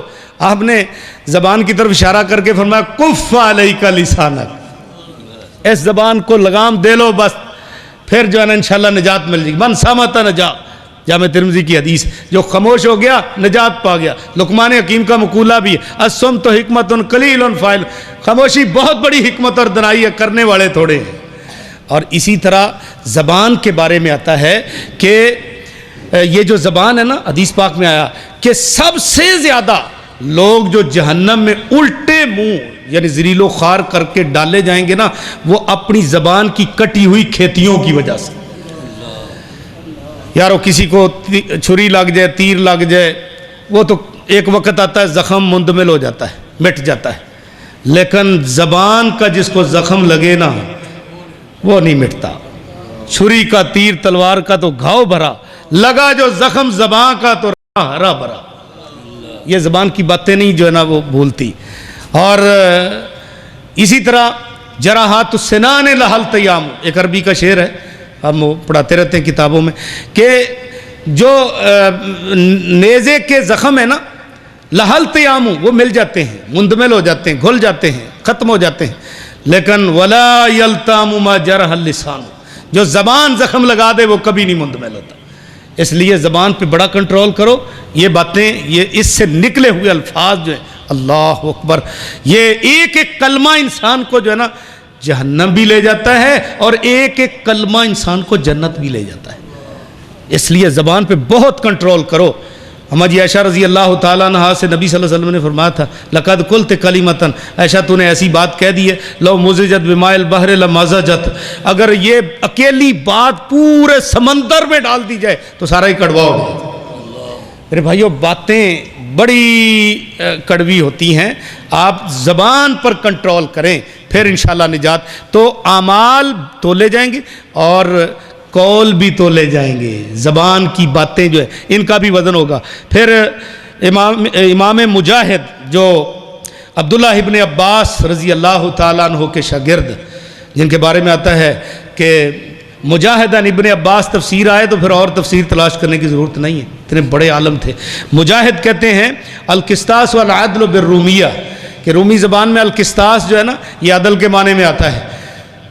ویسے عربی زبان ام الالسنہ ہے، ساری زبانوں کی اصل عربی ہے، اور یہ جو ہے نا ایسی زبان ہے کہ جس میں جو الفاظ ہیں وہ دیگر زبانوں میں بھی بولے جاتے ہیں. مثلا ایک لفظ تنور بولتے ہیں ہم اپنی پنجابی، تنور کن کو کہتے ہیں جن میں روٹیاں لگائی جاتی ہیں. اور ایک صحابیہ کہتی ہیں میں نے نبی صلی اللہ علیہ وسلم سے منبر پر سورۃ کاف سن کے ہر جمعے میں نے اللہ ظہر قلب یاد کر لی. کیوں؟ ہمارا گھر اور آپ کا گھر قریب قریب تھا. کانت تنورنا و تنورہ واحد، ایک ہی تنور پہ روٹیاں لگاتی تھی. اگرچہ اردو میں تندور کہتے ہیں نا، تو تنور اب وہ پنجابی میں لفظ قتل ہے یار، ہم نہیں بولتے، اپنی زبان میں بولتے ہیں نا، عربی میں بھی وہی ہے. تو اس طرح لفظ مسجد ہے، ہم اپنی زبان میں بولتے ہیں، عربی میں مسجد ہے. کیوں بھی مسجد کے لیے اپنی زبان میں کوئی اور لفظ ہے؟ مسجد ہی ہے. اللہ اکبر. تو اس لیے یہ عربی زبان جو ہے نا یہ ام الالسنہ ہے، اور توارث لغات اس کے اندر جو ہے نا پائی جاتی ہیں. بہرحال کہتے ہیں رومی زبان میں عدل کے معنی میں القسطاس کا لفظ ہے. وَيُقَالُ، اور کہا جاتا ہے القسط مصدر المقسط. کچھ طالب علم بھی بیٹھے ہیں، چلو ان کے لیے بھی بات ہو جائے. وہ کہتے ہیں کہ یہ جو القسط ہے نا، القسط یہ اوپر آیا ہے کہ نزل الموازین القسط، یہ جو لفظ قسط ہے نا یہ لیا گیا ہے مقسط سے، یعنی مزید فی سے لیا گیا ہے. جس طرح اعطاء سے عطا، اس کو کہتے ہیں حاصل مصدر. اور یہ کیوں لیا گیا ہے؟ کیونکہ قسط یا قسط لفظ جو ہے یہ عدل کے معنی میں نہیں آتے، اور جو مقسط لفظ ہے وہ عدل کے معنی میں ہے. ان اللہ یحب المقسطین، اللہ مقسطین سے جو ہے نا محبت کرتا ہے. اور حدیث بھی آتی ہے جو انصاف کرنے والے لوگ ہوں گے نا، دنیا میں انصاف کرنے والے لوگ، اللہ ان کو پیغمبروں کے دائیں طرف نور کے ممبروں پر بٹھائیں گے، اور وہ ان کے بارے میں آتا ہے مقسطین، جو نور کے ممبروں پر بیٹھیں گے. اللہ اکبر. تو ویسے بھی قرآن میں آتا ہے وَزِنُوا بِالْقِسْطَاسِ الْمُسْتَقِيمِ، قسطاس المستقیم، یعنی وہ جو قسطاس ہے نا اس کے عدل والے ترازو کے ساتھ تم تولا کرو، انصاف کے ساتھ تولا کرو. وَزِنُوا بِالْقِسْطَاسِ الْمُسْتَقِيمِ. تو یہ جو لفظ ہے نا مقسط، یہ آتا ہے عدل کے معنی میں، تو پھر اس سے لفظ قسط بنایا گیا ہے. تو یہ ہے وہ لفظ نزل الموازین القسط. پھر یہ کہ موازین یہ مصدر یہ جمع ہے، موصوف جمع ہے، اور صفت جو ہے یہ واحد ہے. تو اس لیے واحد ہے کہ یہ مصدر ہے. اور المصدر کالمخنث لا یذکر ولا یؤنث.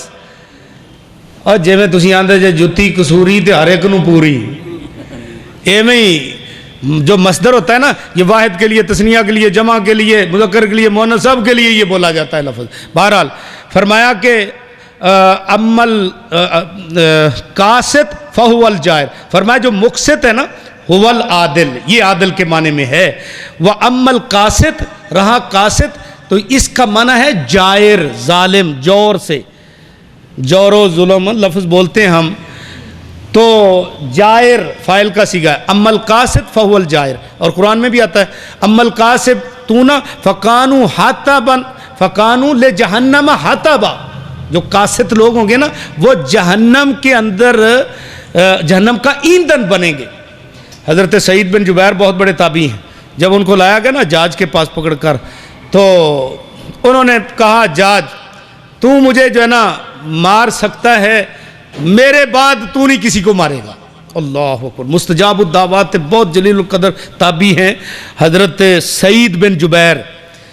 تو حجاج کہتا ہے میرے بارے میں تیرا کیا خیال ہے؟ کہتا ہے انت القاسط العادل، انت القاسط العادل. لوگ بڑے حیران ہوئے کہ یہ تو اس کو قاسط کہہ رہا ہے، انصاف کرنے والا، اور یا عادل کہہ رہا ہے، کہ یہ تو سعید جو ہے نا برملا اس کو ظالم کہتا تھا، آج قاسط اور عادل کہہ رہا ہے. وہ کہتا ہے یہ سعید کی بات کو میں سمجھ گیا ہوں، تم نہ سمجھو، تم نہیں سمجھے. کیسے؟ کہ یہ مجھے کہہ رہا ہے ظالم اور مشرک، یہ مجھے کہہ رہا ہے ظالم اور مشرک.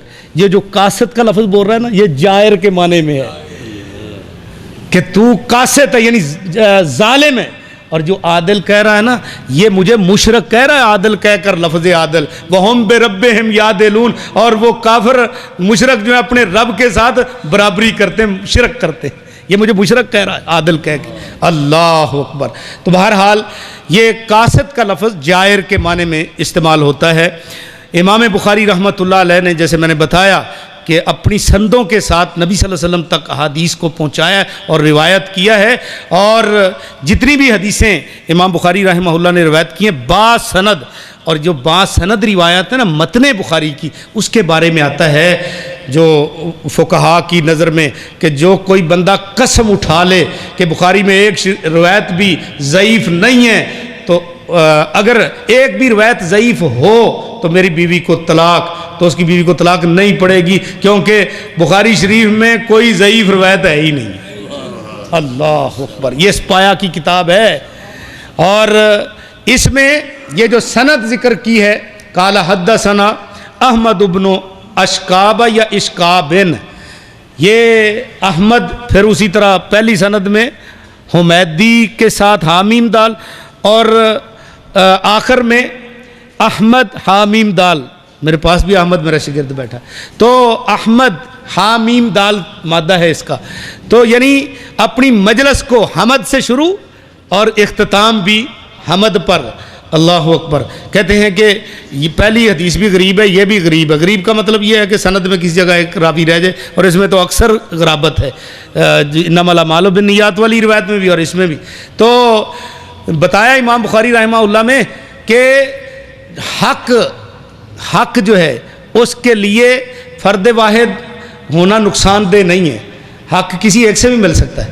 اسی طرح یہ جو آخری سند ہے نا، اس میں اکثر راوی کوفی ہیں، اور یہ نہیں ہے کہ جو مقولہ مشہور ہے کوفی لا یوفی، نہ کہ کوفہ میں صحابہ بھی رہتے تھے، تابعین بھی رہتے تھے. تو اس لحاظ سے حضرت عبداللہ بن مسعود افقہ الصحابہ، وہ آخری عمر میں رہے ہی کوفہ میں. تو بہرحال یہ ہے کہ امام بخاری رحمہ اللہ کا استاد احمد بن اشکاب، یہ ان سے انہوں نے 2 مرتبہ صحیح بخاری کا سماع کیا ہے. اللہ اکبر. یارو ہم ایک مرتبہ بخاری پڑھ کے نا، ایک مرتبہ بخاری پڑھ کے ہم کہتے ہیں ہم عالم فاضل بن گئے ہیں، اب کسی استاد کے سامنے بیٹھیں بھلا بخاری پڑھنے کے لیے. اللہ اکبر. امام بخاری رحمۃ اللہ علیہ جن کی بخاری پڑھتے ہو 1080 استاد ہیں ان کے، 1080 استاد. آگے چلیے ذرا، فقہا میں ابن نجار، ان کے استادوں کی فہرست 3000 ہے.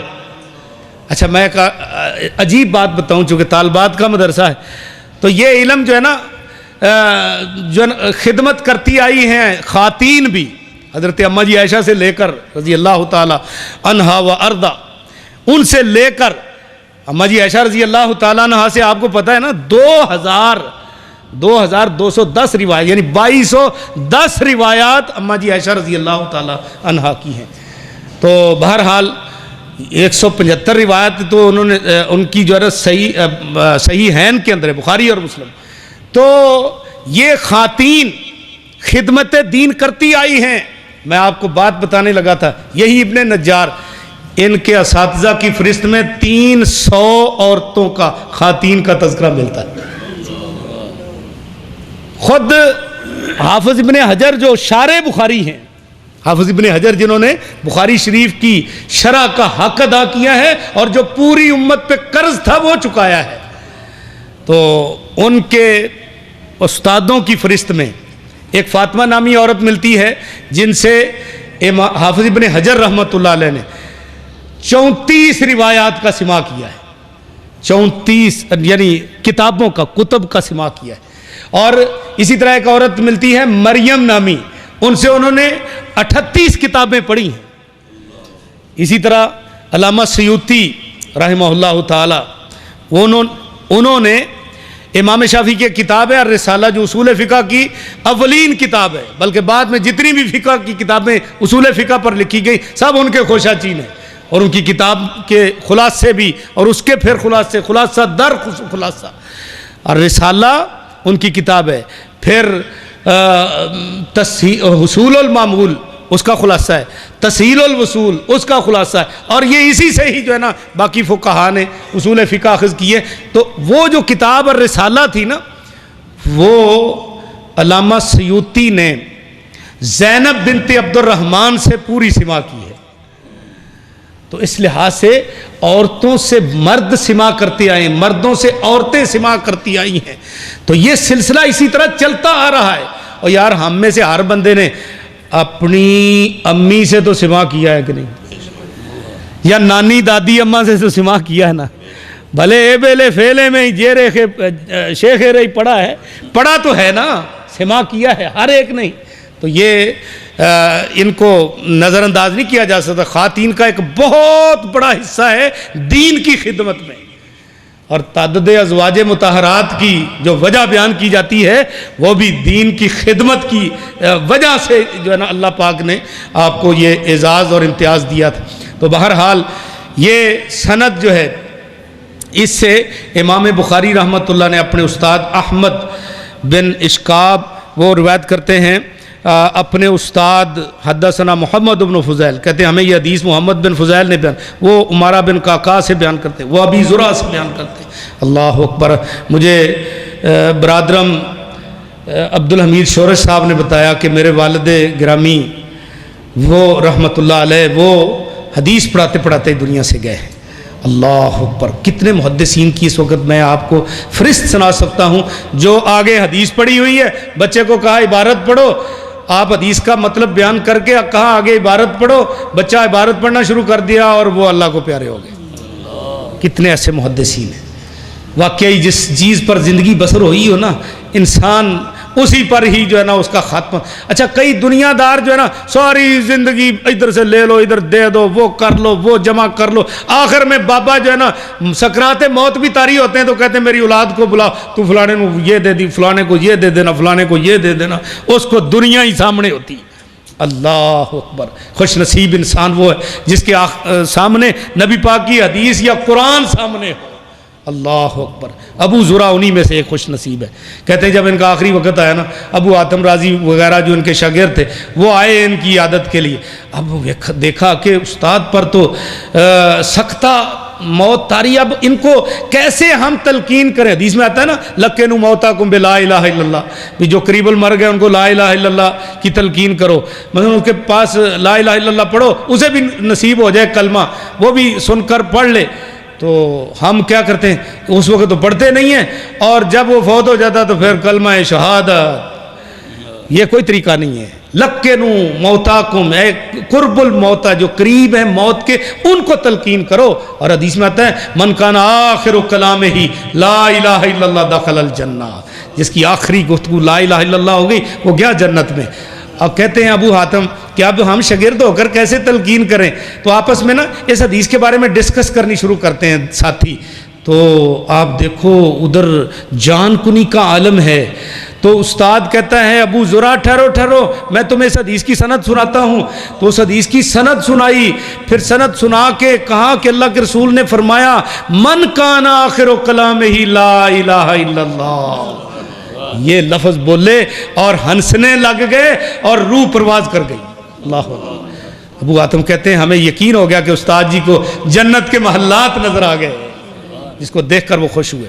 تو یہ ان خوش نصیبوں میں سے ابو ہریرہ رضی اللہ تعالیٰ عنہ کے استاد یہ شاگرد ہیں، اور ابو ہریرہ رضی اللہ تعالیٰ عنہ اللہ اکبر. حافظ حدیث ابو ہریرہ، بڑی باتیں ہیں ان کے کرنے کے لیے، لیکن آپ سنتے رہتے ہو واز میں. ابو ہریرہ رضی اللہ تعالیٰ نے ایک دن کہا اللہ کے رسول مجھے جو نا کچھ باتیں آپ کی ذہن سے ظہول ہو جاتی ہیں، کوشش میری پوری ہوتی ہے کہ کوئی بات بھولے نہ، لیکن پھر بھی ایسا ہو جاتا ہے، انسان ہوں. آپ نے ابسط رداک، اپنی چادر بچھاؤ. رسول اللہ علیہ وسلم نے فرمایا چادر بچھاؤ. ابو ہریرہ کہتے ہیں میں نے جلدی جلدی چادر بچھائی. آپ نے کچھ پڑھا، فرمایا اوپر لپیٹ لو.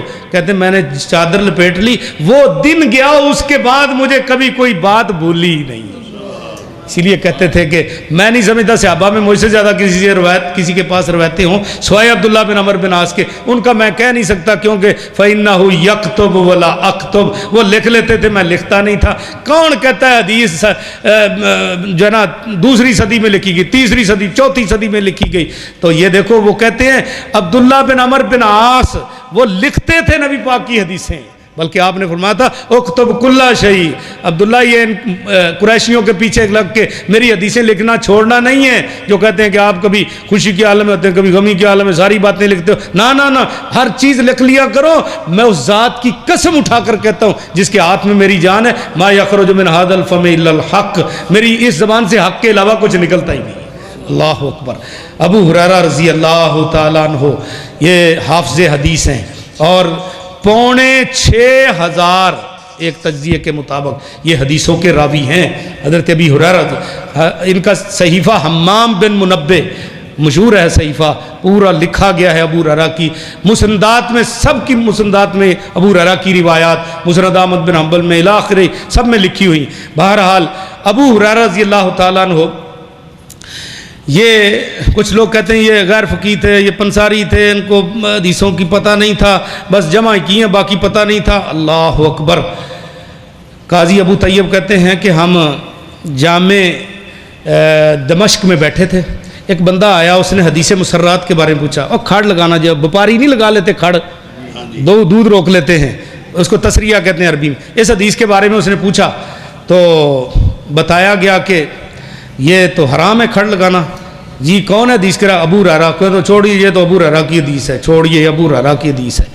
یعنی ابو ہریرہ غیر فقیہ ہیں، یہ اس کی چھوڑیے روایتیں، یہ تو ابو ہریرہ کی دی. اس نے اتنی بات کہی تو جامع منصور کی چھت سے، دمشق کی وہ چھت سے جو ہے نا وہ اژدہا گرا جو پھکارتا ہوا اس بندے کے پیچھے لگ گیا. لوگوں نے کہا اللہ کے بندے توبہ کر توبہ کر. جب اس نے جو ہے نا اپنی بات سے رجوع کیا، توبہ کیا، پھر وہ غائب ہوا. ابو ہریرہ رضی اللہ تعالیٰ عنہ حافظ حدیث ہیں، مفتی مدینہ ہیں، اور جس مجلس میں ابو ہریرہ ہوتے تھے صحابہ کہتے تھے ہم سے مسئلہ نہ پوچھا کرو، ابو ہریرہ سے پوچھو. اللہ اکبر. ابو ہریرہ رضی اللہ تعالیٰ عنہ، یہ ان کے بارے میں آخری بات کہ نبی صلی اللہ علیہ وسلم نے ایک مرتبہ فرمایا ابو ہریرہ تیرا اور تیری والدہ کا کوئی نام نہیں سنے گا تو وہی محبت کرے گا جو مومن ہوگا. اب دیکھ لو، جو ابو ہریرہ رضی اللہ تعالیٰ اور ان کی والدہ ان کے ساتھ محبت نہیں کرتا، وہ بندہ مومن ہی نہیں ہے. ابو ہریرہ رضی اللہ تعالیٰ عنہ بیان فرماتے ہیں نبی پاک صلی اللہ علیہ وسلم نے فرمایا، آخری حدیث بخاری شریف کی، کہ آپ نے فرمایا کلمتان حبیبتان الی الرحمن، 2 کلمے ہیں اللہ کو بہت پیارے ہیں، حبیبتان الی الرحمن، یہ رحمان کا لفظ بولا ہے، اس میں یہ جو ہے نا شفقت ہے، نرمی ہے، رحمان شفقت نرمی. فرمایا کہ کلمتان حبیبتان الی الرحمن، 2 کلمے رحمان کو بڑے محبوب ہیں. اس میں یہ ایک خبر ہے جس کو پہلے ذکر کر دیا گیا ہے، اور اس کا جو مبتدا ہے یہ بعد میں ہے. مجھے میرے عزیزم مولانا مدثر لطیف صاحب بھی پوچھ رہے تھے ایک دن کہ استاد جی یہ مبتدا کیسے بن سکتا ہے بعد میں، یہ تو پورا جملہ ہے.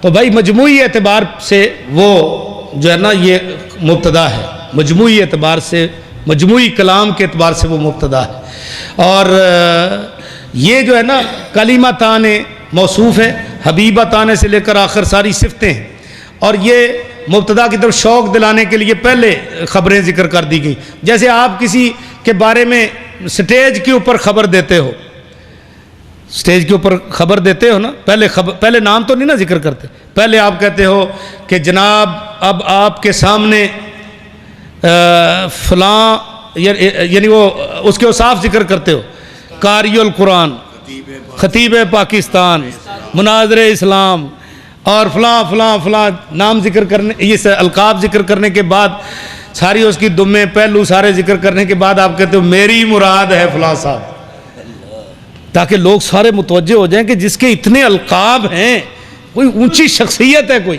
تو اسی طرح تشویق مبتدا کے لیے بھی کبھی خبر پہلے لائی جاتی ہے اور اس کو لمبا کر دیا جاتا ہے. کلمتان حبیبتان، دو کلمے ایسے جو بڑے ہی محبوب ہیں. حبیب فعیل کا وزن محبوب، اور رحمان کو بڑے محبوب ہیں. حبیبتان الی الرحمن اور خفیفتان علی اللسان، زبان کے اوپر بڑے ہی ہلکے، ہر بچہ بھی پڑھ سکتا ہے، ہر عورت مرد بوڑھا سارے ہی پڑھ سکتے ہیں. تو پھر لغوی اعتبار سے اس کے اندر کوئی حروف شدہ نہیں ہے، رخوہ ہی ہیں سارے. سبحان اللہ بحمدہ کے جو الفاظ ہیں اس میں حروف شدہ کوئی نہیں ہے کہ کسی کے لیے پڑھنا مشکل ہو. خفیفتان علی اللسان، اور اس اعتبار سے بھی خفیف ہے کہ وقت ہی نہیں لگتا، بس چند لمحوں میں پڑھ لیے جاتے ہیں، کوئی وقت نہیں لگتا. تو ہیں بھی بالکل ہلکے پھلکے اور مقدار میں بھی کم، لیکن فرمایا ثقیلتان فی المیزان، جب ترازو لگے گا تو اس میں بڑے ہی وزنی ہوں گے، ترازو میں بڑے وزنی ہوں گے. حسن اخلاق کا تو ویسے ہی بڑا وزن ہونا ہے ترازو میں، تو ان کلمات کا بڑا وزن ہے. ایک حدیث میں آتا ہے کہ الحمدللہ یہ جو ہے نا آدھا ترازو بھر دیتا ہے، سبحان اللہ یہ آدھا ترازو بھر دیتا ہے. والحمدللہ تملأ المیزان، اور ایک روایت میں آتا ہے سبحان اللہ والحمدللہ تملأان، یہ دونوں ہی کلمے ایسے ہیں سارا ترازو بھر دیتے. اب ترازو آپ اپنا جو ہے نا یہ سناروں والا نہ شمار کر لینا، یا کریانہ مرچنٹ والا نہ شمار کر لینا ترازو، یا ترکنڈی کوئی آڑتیوں والی نہیں، یہ کو روڈ پہ لگے ہوئے کانٹے جو ٹریلر اور ٹریکٹر جہاں ٹرالیاں تولی جاتی وہ نہیں. داؤد علیہ السلام نے کہا ایک مرتبہ اللہ سے پوچھا یا اللہ وہ ترازو تو دکھا. تو ہدایت المستفیض میں لکھا ہے مصنف نے کہ داؤد علیہ السلام نے کہا کہ اللہ وہ ترازو تو دکھا. اللہ نے فرمایا اچھا چل دیکھ سامنے، زمین سے لے کر آسمان تک کا 500 سال کا فاصلہ ہے، تو ایک پلڑے نے سارا افق ڈھانپا ہوا تھا. اتنا بڑا ترازو ہے، اتنا بڑا ترازو. اور یہ جو سبحان اللہ ہے، سبحان اللہ یہ کلمہ کہنے پر ایک تو سارا ترازو بھر جاتا ہے. بھرے کیوں نہ بھلا بھرے کیوں نہ. سبحان اللہ کہنے سے درخت لگتا ہے کہ نہیں؟ کتنا بڑا درخت ہے. صحیح بخاری کی حدیث مسلم میں بھی آتا ہے ان فی الجنت لشجرۃ، کہ جنت میں ایک ایسا درخت ہے، یعنی ایک درخت اتنا ہوگا کہ لیسیر الراکب 100 سنۃ، کہ جو شتر سوار ہے نا، گھوڑ سوار، گھوڑے دوڑانے والا، وہ بغیر مہلت کے مسلسل 100 سال تک گھوڑا دوڑاتا رہے تو اس کا سایہ ختم ہونے کو نہیں آئے گا. فرمایا نہیں تو پڑھ کے دیکھ لو قرآن، وَظِلٍّ ممدود، لمبے لمبے سائے. اور ایک ایک خیمہ جو ہے، ایک موتیوں کے جو خیمے، ایک ایک خیمہ، فرمایا اس کی لمبائی جو ہے، لمبائی وہ 60 میل تک، اگر عربیوں کا میل لے لو تو وہ تو بہت بڑا ہے، 60 میل تک. ہمارے کلومیٹر تو چھوٹے چھوٹے ہیں نا. 60 میل تک اس کی جو ہے نا لمبائی. تو وہ کیوں نہ بھرے گا سبحان اللہ الحمدللہ کہنے سے. فرمایا ترازو بھر جاتا ہے. اور یہ اتنے عظیم کلمات ہیں. حدیث پاک میں آتا ہے جو بندہ سبحان اللہ و بحمدہ سبحان اللہ العظیم ان کو پڑھتا ہے نا 100 مرتبہ، تو فرمایا سمندر کی جاگ جتنے گناہ ہیں تو وہ بھی اللہ سارے ہی معاف کر دیتا. اس پر یہ بھی کہ یہ کلمات جو ہیں یہ اسم اعظم، یہ کلمات کیا ہیں؟ اسم اعظم. کیا مطلب اسم اعظم کا؟ کہ ان کلمات کو پڑھنے کے بعد جو دعا کی جائے اللہ اس کو شرف قبولیت سے نوازتا ہے. یہ اسم اعظم ہیں یہ کلمات. بعض حدیث میں اس طرح بھی شرح ملتا ہے. تو یہ سبحان اللہ 2 مرتبہ اس میں ذکر کی گیا، سبحان اللہ بحمدہ سبحان اللہ العظیم. اچھا یہ دیکھ لو ہیں تو چھوٹے سے کلمے نا. نبی صلی اللہ علیہ وسلم ایک دن صبح کی نماز پڑھ کے گا رہا ہے، دیکھا حضرت جویریہ رضی اللہ تعالیٰ عنہ ذکر کر رہی، تو آپ زور کے وقت واپس آئے، باہر چلے گئے، پھر زور کے وقت دیکھا تو وہ ابھی مصلی پہ بیٹھی ذکر ہی کیے جا رہی. ہماری عورتوں کے پاس تو وقت نہیں نہ ہوتا فرضی نماز کا بھی، الا ماشاء اللہ. وقت نکالنا چاہیے، ہر ایک کو نکالنا چاہیے، لیکن دیکھ لو ان کے ذکر کی کیفیت، وَاذْكُرُوا اللَّهَ ذِكْرًا كَثِيرًا۔ تو وہ جو ہے نا اتنا ذکر کر رہی تھی، آپ نے فرمایا ابھی بیٹھی ہو ذکر کر رہی ہو، تیرے جانے کی، تجھ سے جانے کے بعد میں نے صرف 4 ہی کلمے کہے ہیں، اور اگر وہ 4 کلمے ترازو لگا کر ایک طرف رکھ دیے جائیں، تیرا صبح سے لے کر اب تک ظہر وقت تک کا ذکر ایک پلڑے میں رکھ دیا جائے، وہ 4 کلمے بھاری ہوں گے۔ وہ کون سے کلمات ہیں؟ سبحان اللہ و بحمدہ عدد خلقہ و رضا نفسہ و زینت عرشہ و مداد کلماتہ۔ اللہ اکبر۔ تو اس لحاظ سے میرے بھائیوں یہ بہت عظیم کلمے ہیں، اس میں ایک میں تنزیہ ہے، سبحان اللہ، سبحان اللہ، اللہ کی ذات پاک، ہر قسم کے عیب، نقص، کمزوری سے پاک، اور سبحان اللہ العظیم، اس میں عظمت ہے، ایک میں تنزیہ ہے اور ایک میں کمال ہے۔ تو کمال ثابت ہی اس وقت ہوتا ہے جب تنزیہ ہو۔ کلمہ بھی یہی کہتا ہے، لا الہ، لا الہ، یہ تنزیہ ہوگی، کوئی الہ نہیں ہے، کیونکہ لا نفی جنس ہے نا، کوئی الہ نہیں ہے۔ آگے کمال کیا ہے؟ الا اللہ، ایک ہی الہ ہے۔ یہی قرآن نے ہمیں عقیدہ دیا، من یکفر بالطاغوت ویؤمن باللہ، جو طاغوت کا انکار کرتا ہے اور ایک اللہ پہ ایمان لاتا ہے، فقد استمسک بالعروۃ الوثقی لا انفصام لہا واللہ سمیع علیم۔ تو اس نے ایسا کڑا تھام لیا ہے، ایسا عقیدہ اپنا لیا ہے، وہ انشاءاللہ جنت تک اس کو پہنچائے گا۔ تو یہ کلمات جو ہیں یہ بڑے وزنی، ہلکے، ایک اعتبار سے زبان پہ بڑے ہلکے، میزان میں بڑے وزنی، سبحان اللہ و بحمدہ، سبحان اللہ العظیم۔ بڑی باتیں کرنے کو رہ گئیں، وقت انہوں نے آدھا گھنٹہ دیا تھا، میں نے تقریباً زیادہ لگا دیا ہے اندازے کے مطابق۔ تو اس میں آخری بات یہ ہے کہ امام صاحب اپنی مجلس حدیث کو انما الاعمال بالنیات سے شروع کر رہے ہیں اور اختتام پر سبحان کے ساتھ اس کو ختم کر رہے ہیں، اور کفارہ مجلس یہ جو نا استغفار کے ساتھ ہونی چاہیے، ان کلمات کے ساتھ سبحانک اللہم و بحمدک اشہد ان لا الہ الا انت استغفرک و اتوب الیک۔ تو اسی پر سبحان اللہ و بحمدہ سبحان اللہ العظیم، امام صاحب نے اپنے ان کلمات سے، حدیث کے ان بڑے وزنی کلمات کے ساتھ اپنی مجلس کو ختم کیا ہے، اور ختم کر کے طالب علموں کو بھی ایک سبق دیا ہے، طالب علموں نیت بھی خالص کر لو اور اپنے اعمال کی اصلاح کر لو۔ ہر بندے کے عمل کا وزن اس وقت ہوگا جب نیت میں اخلاص ہو۔ اور کہتے ہیں اگر آپ اپنے اعمال میں وزن پیدا کرنا چاہتے ہو نا تو میری بخاری شریف کو قرآن کے ساتھ رکھ کر ملا لو، بیان کو ساتھ رکھ لو، اور قرآن میں اقیموا الصلاۃ تو نماز کی کیفیت بخاری سے لے لو، انشاءاللہ عمل میں وزن ہو جائے گا۔ قرآن میں آیا آتوا الزکوٰۃ، زکوٰۃ دو، میری بخاری شریف کو سامنے رکھ کر تم زکوٰۃ دو، اور قرآن میں اتموا الحج والعمرۃ للہ، بخاری شریف کو سامنے رکھ کر سارا طریقہ سیکھ کر حج عمرہ کرو، انشاءاللہ وزن، اعمال میں وزن ہو جائے گا۔ اس کو اپنی کتاب کو میزان بنا دیا ہے۔ میزان کیا کہ میں بخاری شریف دے کر جا رہا ہوں، یہ ایک میزان دے کر جا رہا ہوں، اس پر اپنے عملوں کو تولو، جو اس کے مطابق ہے انشاءاللہ وزن ہوگا، جو اس کے مطابق نہیں ہوگا اس میں وزن نہیں ہوگا۔ اللہ سے دعا ہے اللہ رب العزت ہمارے اعمال میں وزن پیدا فرمائے، اخلاص پیدا فرمائے، سنت کے مطابق ہمیں عمل کرنے کی توفیق عطا فرمائے۔ اقول قولی ھذا وما توفیقی الا باللہ علیہ توکلت والیہ انیب۔ یا رب لک الحمد کما ينبغي لجلال وجهك ولعظیم سلطانك وإلہکم الہ واحد لا الہ الا هو الرحمن الرحیم۔